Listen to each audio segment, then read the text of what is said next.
నిజామాబాద్, ఆదిలాబాద్, మెదక్, కరీంనగర్ పట్టభద్రుల ఎమ్మెల్సీ అభ్యర్థి ఎంపిక బాధ్యతను రాష్ట్ర కాంగ్రెస్ నాయకత్వం 3 మంత్రుల బృందానికి అప్పగించింది.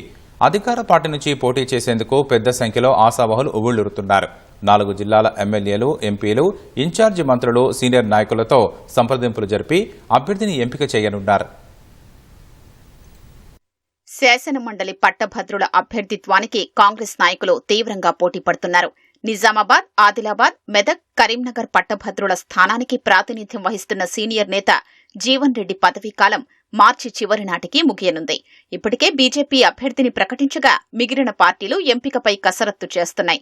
ప్రస్తుత ఎమ్మెల్సీ జీవన్ రెడ్డి ఇప్పటికే తాను పోటీ చెయ్యనని ప్రకటించడంతో ఆయన స్థానంలో మరో సమర్థ అభ్యర్థి కోసం కాంగ్రెస్ వేట మొదలుపెట్టింది. ఇప్పటికే పలువురు నాయకులు అధికార పార్టీ తరపున పట్టభద్రుల స్థానానికి పోటీ చేసేందుకు ఆసక్తి కనబరుస్తున్నారు. ఈ మేరకు ఢిల్లీలో అధిష్టానాన్ని కలిసి తమ అభీష్టాన్ని తెలియజేశారు.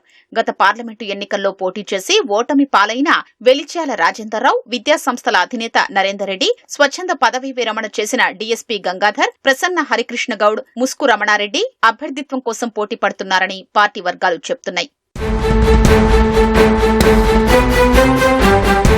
బీఆర్ఎస్, బీజేపీకి దీటుగా ఉండేలా అభ్యర్థి ఎంపికపై కాంగ్రెస్ దృష్టి సారించింది. 4 జిల్లాలకు సంబంధించిన ఎమ్మెల్సీ ఎన్నికైనందున అభ్యర్థి ఎంపిక బాధ్యతను ఆయా జిల్లాలకు చెందిన మంత్రులకు రాష్ట్ర నాయకత్వం అప్పగించింది. ఇప్పుడున్న పరిస్థితుల్లో అభ్యర్థిగా ఎవరిని నిలబెట్టినా విజయం తథ్యమని కాంగ్రెస్ ధీమా వ్యక్తం చేస్తోంది. క్షేత్రస్థాయిలో సర్వే చేసి గెలుపు గుర్రానికే అభ్యర్థిత్వం కట్టబెట్టారని యోచిస్తోంది. మంత్రులు శ్రీధర్ బాబు, దామోదర రాజనరసింహ, పొన్నం ప్రభాకర్ల బృందం అభ్యర్థి ఎంపికపై కసరత్తు చేస్తోంది.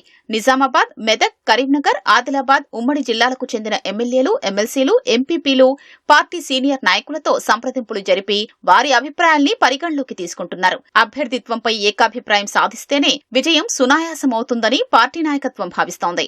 వీలైనంత త్వరగా అభ్యర్థి ఎంపిక ప్రక్రియను మంత్రుల బృందం పూర్తి చేసే అవకాశం ఉన్నట్లు పార్టీ వర్గాలు వెల్లడిస్తున్నాయి.